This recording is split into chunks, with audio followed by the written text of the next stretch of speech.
इसको ले जाओ भाई, इसको ले जाओ। अपने कुछ लोग हैं जो मुझे जानकारी है, पहले से जानकारी है कि गोलखेड़ा में नाटक करने वाले कुछ लोग, इनको समझा के रखिए, बाद में बात करेंगे। अननेसरी है भाई, उसको ले जाओ, ले जाओ, उठाए। पुलिस वाला कौन है? ले जाओ, उठाए। बर्दाश्त नहीं करूंगा इसे। आपकी बात सुनेंगे, आपके लिए जान लगा रहे, विकास कर रहे, लेकिन नाटक करा तो बद भी करा देंगे। कोई तालिब इल्म थोड़ी है यहाँ पे है। कुछ लोग मुझे मालूम है, ये दरबार आए थे, नाटक करके गया, दारू पिला के पैसे देके गया तुमको, बोल के आया विजय से सभा खराब करना। ये सरकार की सभा है, खराब करने का प्रयास करा, पुलिस वाले पुट्टे फोड़ देंगे। सरकार का काम करने आए हैं, भूल जाना तुम। नमस्कार दोस्तों, वीडियो तो आपने देख लिया। यह है मध्य प्रदेश के फॉरेस्ट मिनिस्टर विजय शाह। ये रीजनली मध्य प्रदेश का खंडवा जिले में विकास यात्रा के तहत एक सभा को संबोधित कर रहे थे। तो ये सभा के बीच में एक युवक ने मंत्री जी से सवाल उठाया कि उनकी पत्नी जो एक आंगनवाड़ी कार्यकर्ता है, उन्हें पिछले 4-5 महीने से वेतन नहीं मिल रही है। तो सवाल उठाने पर मंत्री जी को आया गुस्सा और मंत्री जी उस युवक को धमकी दी कि वो उसे जेल में बंद कर देंगे और पुलिस द्वारा उसके कुल्हे तोड़ दिए जाएंगे। अब हमारे देश में ये कोई नई बात तो नहीं है, इस तरह के अनेक इंसिडेंट्स के बारे में आपने सुना होगा, शायद देखा भी होगा। अब दुखी बात यह है दोस्तों, इन पॉलिटिशियंस को हम लोग वोट देके जिताते हैं, फिर ये मंत्री बन जाते हैं। मंत्री क्या, एमएलए रहने से भी या फिर रूलिंग पार्टी का एक लीडर रहने से भी ये लोग आम जनता को धमकी देते हैं। इन पर सवाल उठाने से ये जान से मारने की धमकी देते हैं, पुलिस से अरेस्ट करवाने की धमकी देते हैं, कुल्हे तोड़ने की धमकी देते हैं। जैसे आपने अब आप ही बताइए दोस्तों, उस युवक का सवाल में ऐसी क्या गलती थी कि मंत्री जी ने इतनी बड़ी धमकी दी। अब क्या करें दोस्तों, ये इंडिया है, इधर पॉलिटिशियंस राजा बन जाते हैं, किसी को भी कुछ भी कहने का अधिकार उनके पास है। Unfortunately we can't do anything. तो हम इधर डिस्कस करेंगे उस युवक ने जो सवाल उठाया उसके बारे में, बेसिकली आंगनवाड़ी वर्कर्स की सैलरी के बारे में।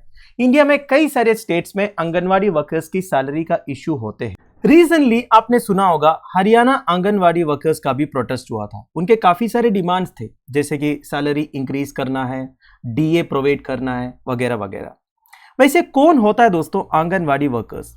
आंगनवाड़ी बेसिकली एक government sponsored child care and mother care development program है विलेज लेवल में। गवर्नमेंट ऑफ इंडिया ने आंगनवाड़ी प्रोग्राम स्टार्ट किया था 1975 में as part of the integrated child development services. Basically child hunger and malnutrition को combat करने के लिए गवर्नमेंट ऑफ इंडिया ने आंगनवाड़ी प्रोग्राम शुरू किया था। आंगनवाड़ी में बेसिकली उन बच्चों को कैटर किया जाता है जो 6 साल के नीचे हैं, और उधर से मदर केयर डेवलपमेंट के लिए भी प्रोग्राम्स चलाया जाता है। बेसिकली जितने प्रेग्नेंट वीमेन है, लैक्टेटिंग मदर्स है, उनके लिए न्यूट्रिशन वगैरह आंगनवाड़ी के थ्रू प्रोवाइड किया जाता है। ये सबके अलावा Indian public health care system का एक पार्ट भी है दोस्तों anganwadi centre. Basic health care facilities वगैरह प्रोवाइड किया जाता है आंगनवाड़ी के थ्रू। मेरे घर के पास में एक आंगनवाड़ी है, करीब 1 किलोमीटर के आसपास। बेसिकली हर एक पंचायत वार्ड में आंगनवाड़ी रहता है, और आंगनवाड़ी में एक आंगनवाड़ी वर्कर रहती है और एक आंगनवाड़ी हेल्पर रहती है।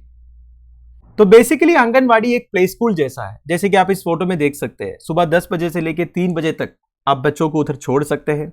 उधर थोड़ा बहुत पढ़ाई होते हैं, बच्चों को एंटरटेन करने के लिए थोड़ा बहुत फैसिलिटीज भी रहता है। अब गवर्नमेंट की तरफ से है तो इतना हाईटेक फैसिलिटीज वगैरह आपको नहीं मिलेगा, बट न्यूट्रिशियस मील प्रोवाइड करेंगे बच्चों के लिए भी, अगर बच्चे की माँ लैक्टेटिंग है उनके लिए भी। बेसिकली एक आंगनवाड़ी सेंटर का फंक्शन ये रहता है, उनके जुरिस्डिक्शन में जितने घर हैं, उधर जितने प्रेग्नेंट वीमेन हैं, उनके डिटेल्स कलेक्ट करना, साथ साथ में डिलीवरी होने के बाद बच्चों का डिटेल्स कलेक्ट करना और उनके लिए न्यूट्रिशियस फूड प्रोवाइड करना। इसके अलावा 6 साल के नीचे जो बच्चे हैं उनके लिए एक प्ले स्कूल जैसा फैसिलिटी प्रोवाइड करना। तो जैसे मैंने आपको पहले बोला, आपको एक पॉइंट ध्यान रखना है दोस्तों, गवर्नमेंट ऑफ इंडिया का इंटीग्रेटेड चाइल्ड डेवलपमेंट सर्विसेज का एक पार्ट है anganwadi centre. Now the most important point, anganwadi workers and anganwadi helpers के लिए गवर्नमेंट की तरफ से जो पेमेंट मिलता है उसे सैलरी नहीं कहते हैं, उसे कहते हैं ऑनरेरियम। ऑनरेरियम एंड सैलरी के बीच में डिफरेंसेस है दोस्तों। देखिए, जब आपको सैलरी प्रोवाइड किया जाएगा, सैलरी में क्या क्या इंक्लूडेड है, आपका बेसिक पे है, डियरनेस अलावेंस है, और भी कई सारे अलावेंसेस आता है। फिर उसमें पीएफ कटिंग होगा, ग्रेट्युटी के लिए कटिंग होगा, तो काफी सारे फैसिलिटीज है सैलरी में। पर ऑनरेरियम में ऐसा कुछ नहीं दोस्तों, एक फिक्स्ड अमाउंट आपको प्रोवाइड किया जाएगा, और ये जो अमाउंट है अलग अलग स्टेट्स में अलग अलग। और ये जो ऑनरेरियम है ये डायरेक्टली इनके अकाउंट में नहीं आता जैसे कि सैलरी आता है। Actually integrated child development services program के under government of India local governments को फंड अलोकेट करते हैं। तो बेसिकली जो पंचायत म्युनिसिपैलिटीज वगैरह रहता है ना, उनका काम है anganwadi workers and anganwadi helpers के लिए ऑनरेरियम प्रोवाइड करना। और कभी कभी फंड्स नहीं आने की वजह से ये जो पेमेंट है उन्हें टाइम पर नहीं मिलता है, उसी वजह से प्रोटेस्ट वगैरह चलता है दोस्तों। वैसे हरियाणा में जो प्रोटेस्ट हुआ था वो तो ऑनरेरियम इंक्रीज करने के बारे में था और उन्हें डीएनएस अलावेंस प्रोवाइड करने के बारे में था। नाउ गवर्नमेंट ऑफ इंडिया 1975 में जब आंगनवाड़ी प्रोग्राम लॉन्च किया तब उन्होंने 5000 आंगनवाड़ी सेंटर्स सेटअप किए थे। पर अभी के हिसाब से 13.77 लाख आंगनवाड़ी सेंटर्स है इंडिया में। And Anganwadis continue to be the backbone of India's grassroots social services platform for women and children. तो women and children के लिए social services provide करने के लिए आंगनवाड़ी एक बैकबोन की तरह काम करते हैं दोस्तों। तो women and child development में इतना जोर देने के बावजूद इंडिया में child and maternal mortality rate जो है अभी भी ज्यादा है। इसका मेन रीजन यह है दोस्तों, जितना सर्विसेज गवर्नमेंट ने प्रोमिस किया था अभी भी आंगनवाड़ी सेंटर्स के थ्रू वो डिलीवर नहीं हो रहा है। एक तो बात यह है दोस्तों, आंगनवाड़ी सेंटर्स के लिए टीचर्स मिलना थोड़ा सा मुश्किल है, क्योंकि एक तो उनके लिए सैलरी नहीं है और जो सैलरी दिए जाते हैं या फिर ऑनरेरियम दिए जाते हैं वो भी काफ़ी कम है।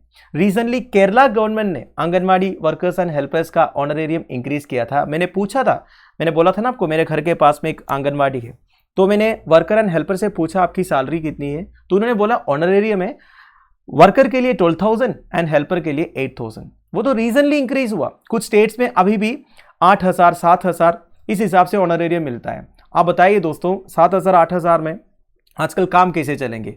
ऊपर से इन्हें सुबह से शाम तक काम भी करना है कि नहीं? और एक इंपॉर्टेंट पॉइंट बताना पड़ेगा दोस्तों, आंगनवाड़ी वर्कर्स एंड हेल्पर्स का एक्चुअल रोल क्या है, नेचर ऑफ वर्क क्या है, इसके बारे में कोई कॉम्प्रिहेंसिव मैनुअल नहीं है गवर्नमेंट की तरफ से। मतलब इनका एक्चुअल नेचर ऑफ वर्क क्या है ये डिफाइन नहीं किया हुआ है। इसी वजह से गवर्नमेंट अथॉरिटीज क्या करते हैं, आंगनवाड़ी वर्कर्स एंड हेल्पर्स को और अलग अलग काम देते हैं, जैसे कि सेंसस कंडक्ट करवाना, वोटर आइडेंटिटी कार्ड्स प्रिपेयर करवाना, स्वच्छ भारत मिशन में इन्वॉल्व करवाना वगैरह वगैरह।